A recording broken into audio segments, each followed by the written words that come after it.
ทีนี้ดูถัดไปอีกนะใครเคยโดนแล้วบ้างกรณีศึกษาครับคุณช่อพรรณิกาวานิชเคยถูกศาลพิพากษาศาลฎีกาถูกตัดสิทธิ์การเมืองก็คือสิทธิ์ดำรงตำแหน่งทางการเมืองดำรงตำแหน่งการเมืองไม่ได้เลยเพราะอะไรฝ่าฝืนมาตรฐานจริยธรรมร้ายแรงนี่แหละครับพฤติการของผู้คัดค้านนี่จากคำพิพากษาของศาลฎีกานะเป็นการแสดงออกถึงการไม่เคารพและเทิดทูนต่อสถาบันพระมหากษัตริย์ที่ต้องพิทักษ์รักษาไว้ตามรัฐธรรมนูญผิดมาตรฐานจริยธรรมข้อ 6พฤติกรรมอะไรช่อพรรณิกาวานิชเคยโพสต์เฟซบุ๊กข้อความรูปภาพท่าทางการสื่อสารที่สะท้อนถึงการไม่เคารพและเทิดทูนต่อสถาบันพระมหากษัตริย์เพราะมาตรฐานจริยธรรมบอกว่าต้องเคารพเทิดทูนผิดแล้วศาลยังชี้ต่อไปด้วยว่านะ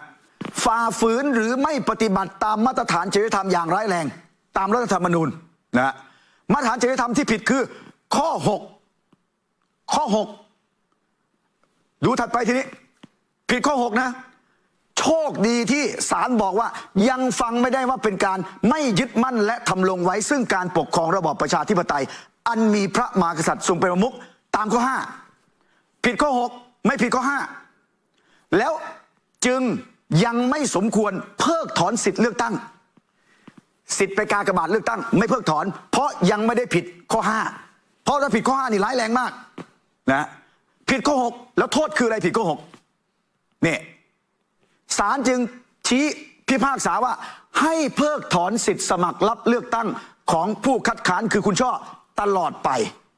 รวมถึงไม่มีสิทธิดำรงตำแหน่งทางการเมืองใดๆตามรัฐธรรมนูญนี่ผิดข้อ 6นะอ้าวแล้วดูถัดไปทีนี้มันต่างกันยังไงข้อ 6 ข้อ 5นี่คือมาตรฐานทางจริยธรรมที่ใช้กับผู้ดำรงตำแหน่งองค์กรอิสระและสสสวด้วยคุณช่อผิดข้อ 6ครับผิดข้อ 6คืออะไรข้อ 6คือนี่ข้อ 6ต้องพิทักษ์รักษาไว้ซึ่งสถาบันพระมหากษัตริย์เอกราชประชาธิปไตยบูรณภาพแห่งอาณาเขตและเขตที่ประเทศไทยมีสิทธิอธิปไตยเกียรติภูมิและผลประโยชน์ของชาติ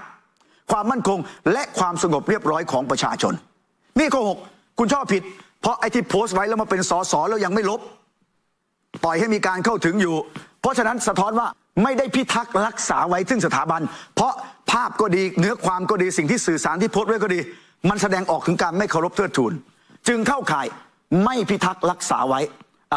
ไม่พิทักษ์รักษาไว้ซึ่งสถาบันพระมหากษัตริย์จึงโดนลงโทษ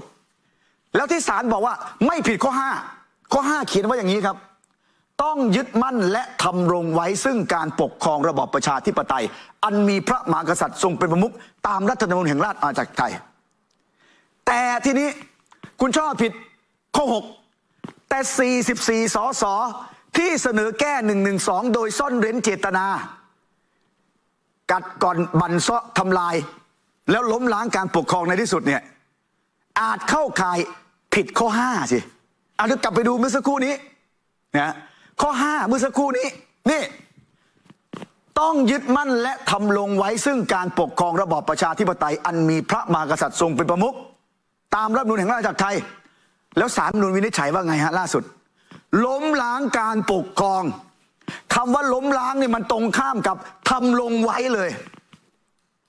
ก็เท่ากับว่าไม่ยึดมั่นไม่ทำลงไว้ซึ่งการปกครองระบอบประชาธิปไตยอันมีพระมหากษัตริย์ทรงเป็นประมุขถูกไหมครับไอ้ที่เสนอแก้โดยซ่อนเร้นอำพรางเจตนากัดก่อนบั่นเซาะทำลายแล้วศาลรัฐธรรมนูญวินิจฉัยชี้ขาดไปแล้วว่าล้มล้างการปกครองก็เท่ากับว่าคนที่ทำแบบนั้นไม่ยึดมั่นไม่ทำลงไว้ซึ่งการปกครองสิเพราะว่าล้มล้างแล้วถ้าผิดข้อ 5แล้วข้อ 6ผิดไหมต้องพิทักษ์รักษาไว้ซึ่งสถาบันพระมหากษัตริย์ก็การเสนอแก้112เนี่ยเป็นการเสนอแก้ลดการคุ้มครองสถาบันพระมหากษัตริย์พิทักษ์รักษาไว้ซึ่งสถาบันพระมหากษัตริย์กับลดทอนการคุ้มครองสถาบันพระมหากษัตริย์ก็เท่ากับว่าไม่พิทักษ์รักษาไว้สิชัดเจนไหมครับเพราะฉะนั้นช่ออาจจะผิดข้อ 6โดนเพิกถอนสิทธิ์สมัครรับเลือกตั้งและเพิกถอนสิทธิ์การดำรงตำแหน่งตลอดไปแต่ไม่ผิดข้อ 5ก็เลยไม่โดนเพิกถอนสิทธิ์เลือกตั้งแต่ไอ้44 สสสิทีนี้ หนักนะทีนี้นะ44 สสนี่อาจจะโดนหนักที่สุดเลยก็อาจจะเป็นไปได้ท่านอย่างนั้น44 สสนี่ตามรายชื่อที่เห็นเนี่ยครับปัจจุบันเนี่ยหลายท่านก็ยังเป็นสสอยู่นะครับที่เข้าชื่อกันเนี่ยแล้วหลายท่านก็คือคนที่ไปโพสต์ข้อความแฮชแท็กยกเลิก112เข้าไปร่วมม็อบที่ให้ยกเลิก112เข้าไปคอยช่วยประกันตัวคนที่ทำผิด112เข้าไปเสนอนิรโทษกรรมคนทำผิด112โอ้ยมันจะพันอะไรกับ112กันนักกันหนาเห็นไหมครับเพราะฉะนั้นนี่คือสิ่งที่จะต้องจับตามองหลังจากนี้หนักแน่งานนี้นะฮะนี่เฉพาะดาบที่ปปชนะแล้วไม่ใช่คุณช่อโดนคนเดียวที่ผ่านมาเนี่ยกรณีฝ่าฝืนมาตรฐานจริยธรรมร้ายแรงเนี่ยอ้างไม่ได้ว่าไปกลั่นแกล้งพรรคเดียวช่อโดนไปแล้วคนพรรคอื่นๆก็โดนนะคุณปารีนาก็เคยโดนไปแล้วนะคุณกนกวรรณนี่ท่านอดีตรัฐมนตรีนะโดนไปแล้วครับคุณธนิการอย่างเงี้ยก็โดนไปแล้วแล้วอันนี้ไม่ผูกพันไม่เกี่ยวกับคดีอาญานะคดีอาญาเนี่ยบางท่านเนี่ยสุดท้ายรอดด้วยซ้ำแต่มันมีมูลความผิดเรื่องมาตรฐานจริยธรรมร้ายแรงทีนี้ที่ศาลรัฐธรรมนูญวินิจฉัยย้อนกลับไปสั้นๆนี่ครับก็เหมือนที่เรานำเสนอไว้ว่าเดิมทีเดียวเนี่ยจะเสนอแก้112แต่ทางสภายุคนั้นบอกเราเฮ้ยมันขัดรัฐธรรมนูญไม่ฟังเอามาทำเป็นนโยบายหาเสียงเอามาเคลื่อนไหวต่อนะแล้วจนกระทั่งนำไปสู่การถูกร้องวินิจฉัยล่าสุดว่าล้มล้างการปกครองจริงๆทีนี้นอกจากมีการยื่นปปชแล้วเมื่อศาลรัฐธรรมนูญชี้แล้วว่าใช้สิทธิ์หรือเสรีภาพเพื่อล้มล้างการปกครองตามมาตรา49 วรรค 1ของรัฐธรรมนูญคำวินิจฉัยศาลรัฐธรรมนูญเป็นเด็ดขาดมีผลผูกพันรัฐสภาคณะรัฐมนตรีศาลองค์กรอิสระหน่วยงานของรัฐวินิจฉัยไปแล้วว่าก้าวไกลล้มล้างการปกครองผลคืออะไรก็มีการไปยื่นกกตนะยื่นกกตอันนี้เป็นมาตรา49ที่ชี้แล้วว่าผิดนะเมื่อศาลชี้ขาดไปแล้วว่าผิดมาตรา49 วรรค 1ที่เห็นเมื่อสักครู่นี้หลังจากนั้นคืออะไรครับก็มีการร้องไปที่กกตว่าผิดกฎหมายพรรคการเมืองกกตต้องดำเนินการเพราะมาตรา92นี่บอกเอาไว้แล้วถ้ามีพรรคการเมืองล้มล้างการปกครองต้องส่งศาลรัฐธรรมนูญยุบพรรคศาลรัฐธรรมนูญวินิจฉัยชี้ขาดแล้วมีผลที่สุด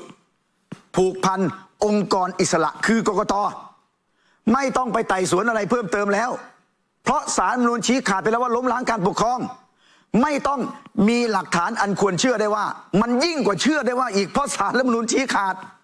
เพราะฉะนั้นกกตคือส่งศาลรัฐธรรมนูญพิจารณายุบพรรคนี่คือกระบวนการด้านของกกตและศาลรัฐธรรมนูญครับทีนี้ที่ศาลรัฐธรรมนูญวินิจฉัยทั้งหมดเนี่ย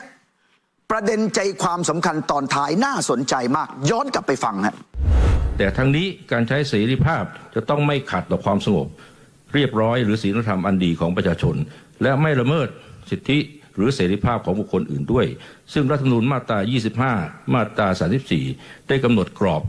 การใช้สิทธิเสรีภาพสอดคล้องกับกติการะหว่างประเทศว่าด้วยสิทธิของบุคคลและสิทธิทางการเมืองมาตรา19ไว้3ข้อดังนี้วงเล็บ1ต้องไม่กระทบต่อความมั่นคงปลอดภัยของชาติวงเล็บ2ต้องไม่กระทบต่อความสงบเรียบร้อยและวงเล็บ3ต้องไม่กระทบสิทธิเสรีภาพของคนอื่นเมื่อข้อเท็จจริงรับฟังได้ว่าการกระทำของผู้ถูกร้องทั้งสองมีพฤติการในการใช้เสรีภาพในการแสดงความคิดเห็นทางการความคิดเห็นเพื่อการเรียกร้องให้มีการทำลายการปกครองระบอบประชาธิปไตยอันมีพระมหากษัตริย์ทรงเป็นประมุขโดยซ่อนเร้นหรือผ่านการนำเสนอร่างกฎหมายแก้ไขเพิ่มเติมประมวลกฎหมายอาญามาตรา112เป็นและใช้เป็นนโยบายพรรคแม้เหตุการณ์คำร้องผ่านพ้นไปแล้วแต่การดำเนินการรณรงค์ให้มีการยกเลิกหรือการแก้ไขเพิ่มเติมประมวลกฎหมายอาญาของผู้ถูกร้องทั้งสองมีลักษณะดำเนินการมาอย่างต่อเนื่องเป็นขบวนการโดยใช้หลายพฤติการประกอบกันทั้งการชุมนุมการจัดกิจกรรมการรณรงค์ผ่านสื่อสังคมออนไลน์การเสนอร่างกฎหมายเข้าสู่สภาผู้แทนราษฎรการใช้เป็นนโยบายหาเสียงเลือกตั้งหากยังปล่อยให้ผู้ถูกร้องทั้งสองกระทำการดังกล่าวต่อไปย่อมไม่ไกลเกินเหตุที่จะนำไปสู่การล้มล้างการปกครองระบอบประชาธิปไตยอันมีพระมหากษัตริย์ทรงเป็นประมุขการกระทำของผู้ถูกร้องทั้งสองจึงเป็นการใช้สิทธิ หรือเสรีภาพเพื่อล้มล้างการปกครองระบอบประชาธิปไตยอันมีพระมหากษัตริย์ทรงเป็นประมุขตามรัฐธรรมนูญมาตรา 49 วรรค 1 ซึ่งวรรค 2 ให้ศาลรัฐธรรมนูญมีอำนาจสั่งการให้เลิกการกระทำดังกล่าวที่จะเกิดขึ้นในอนาคตได้อาศัยเหตุผลดังกล่าวจึงวินิจฉัยว่าการกระทำของผู้ถูกร้องทั้งสองเป็นการใช้สิทธิหรือเสรีภาพเพื่อล้มล้างการปกครองระบอบประชาธิปไตยอันมีพระมหากษัตริย์ทรงเป็นประมุขตามรัฐธรรมนูญมาตรา 49 วรรค 1 และสั่งการให้ผู้ถูกร้องทั้งสองเลิกการกระทำเลิกการแสดงความคิดเห็นการพูดการเขียนการพิมพ์การโฆษณาและการสื่อความหมายโดยวิธีอื่นเพื่อให้มีการยกเลิกประมวลกฎหมายอาญามาตรา 112 อีกทั้งไม่ให้มีการแก้ไขประมวลกฎหมายอาญามาตรา 112 ด้วยวิธีการซึ่งไม่ใช่กระบวน